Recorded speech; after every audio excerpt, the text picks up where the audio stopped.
Hello everyone, welcome back to Physics Lab and I am Madhusudan and today I am giving the experimental demo, that is one of the experiment. The name of the experiment is called Fermi energy. You know Fermi energy means, Fermi energy is the highest occupied level of a free electron with absolute 0 Kelvin temperature. It is the outermost filled electron energy level, that corresponding energy level is called as a Fermi energy. It is like a line of separation between the valence band and conduction band in case of a metals. Okay, so here we are finding the Fermi energy of a copper wire. So the given material is a copper wire. That copper wire Fermi energy we are finding. Okay, it is the highest occupied level by the free electron at absolute 0 Kelvin temperature. Okay, so through our experiment we are going to find here. So what are all the operators required for that? So we need to find out. So just go for the experiment. Let us start the experiment. Yes. So the operators required for the experiment. See, this is the manual. So first our aim is to determine the Fermi energy of a given material of a copper wire. Okay, copper wire Fermi energy we are finding. We made it simple here to find the Fermi energy. Now we are not using any DC batteries and all. Just look at the operators here. Fermi energy of a wire, copper wire. Copper wire is called here using this one. This is the actually coiled wire, and the two ends of the copper wire is given here. Actually, the length of the copper wire is nearly 9 meters. Okay, and the two ends are connected here. The two ends of the copper wire is connected to a multimeter, and the multimeter actually it is connected in a which mode? In a resistance mode. So the resistance mode, and the resistance it is showing nearly 13.0 ohms. Okay, so one of the end is connected to resistance mode and other end is a common mode, and we are getting the resistance nearly 13.0 ohms. Okay, and the copper wire is at room temperature now. So for the room temperature we are getting nearly 13.0 ohms resistance. Okay, so here, and this is the apparatus what we are using, that is a copper wire, multimeter, beaker and a thermometer, and as well as a kettle, so to heat the water. Okay, now coming to the experiment here. So this is the diagram what we are using for that. This is a multimeter, you know that a beaker and a copper coil, and the two ends of the copper coil it is connected to a multimeter, and this is the thermometer to measure the temperature. Got it? Now go for the formula. So formula is like this: Fermi energy is equal to Ne square pi ar square divided by L into square root of 2m whole square multiplied by delta R by delta T. So whatever the first bracket is there, it is all completely a constant value, it is a given value. Only through our experiment we are finding this delta R by delta T. You know delta R means it is a change in resistance and delta T is change in temperature. So we are finding the resistance and as well as temperature variations and finding the Fermi energy.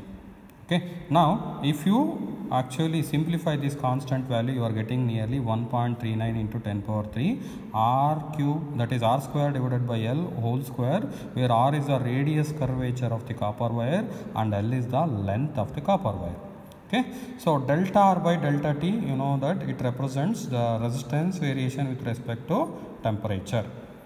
So N represent what here? Number of free electrons in a metal, that is a copper metal, per unit volume. So that value is given 8.464 into 10 power 28 per kg mole. You know E is the charge of the electron, L is the length of the copper wire.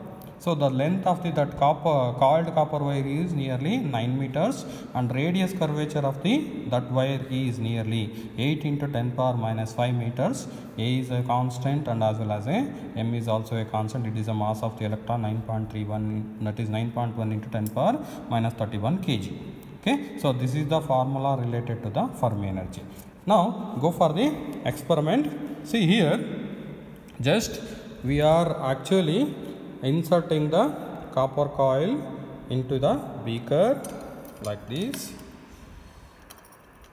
and we are using the thermometer to record the temperature. Got it? Now So for the room temperature we are getting nearly 13.2 ohms. Now we will heat the water up to its boiling temperature. We will heat the water to boiling temperature up to boiling temperature nearly 100 degrees Celsius. You know that the boiling temperature of water. But if you measure the temperature when you pour it to the beaker, nearly 85 or 90 plus you will get. So from there, by decreasing order, look at the tabular column here, temperature and resistance, degree Celsius and Kelvin scale. You need to convert the temperature into Kelvin scale and measure the corresponding resistance by decreasing order. We don't have the heating system here, so that's why first we will take the hot water to a boiling temperature nearly 90. Suppose take it as a 90 degrees Celsius, then corresponding resistance. By decreasing order, for every 5 degree fall of temperature, we will measure the resistance. Got it? Now it is almost heated. I will take the hot water.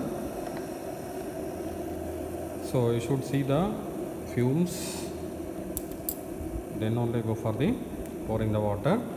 Just I am taking the water and pouring into the beaker. So it should completely dip. The copper wire should completely dip like this. Look at this. Okay, and see the temperature. Temperature is nearly how much? Nearly 80 plus. Nearly 80 plus we are getting almost 87 or 88. So for 85 degree I will take the resistance for 85. Yes, it is almost 85. And what is the resistance? Look at the resistance, it is 15.5 ohms. That is for 85 degrees Celsius. I will write it here. It is 85 and how much? It is 15.5. Got it? Convert the temperature degree Celsius into Kelvin scale and write it. Then for every 5 degree fall of temperature, 85 is over.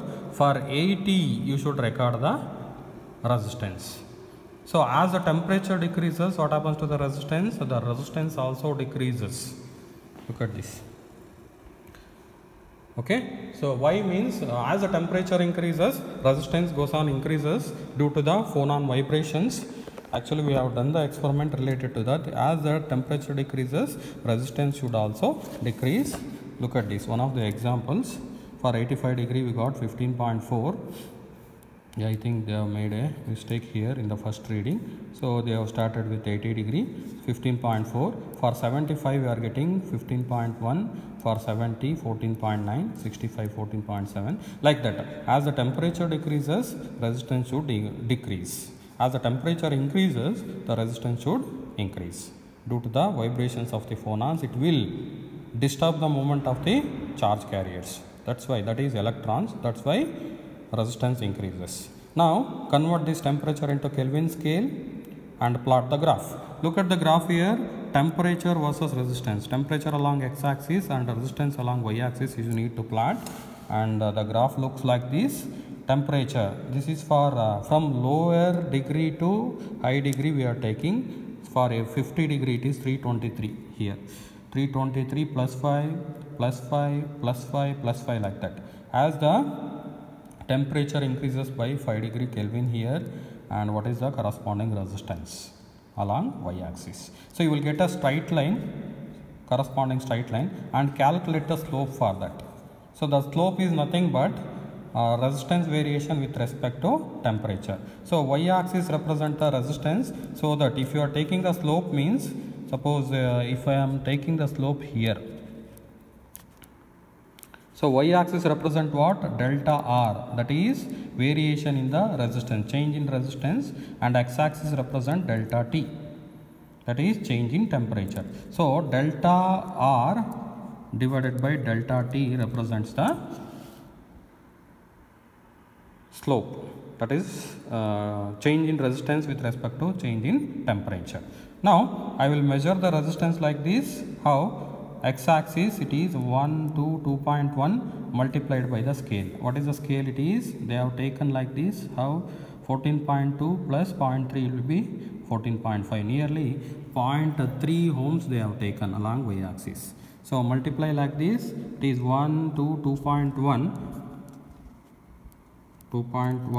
multiplied by 0.3 along y-axis. Then temperature, look at the temperature, 1 to 2.8, nearly how much you are getting? 2.8 along x-axis multiplied by the scale.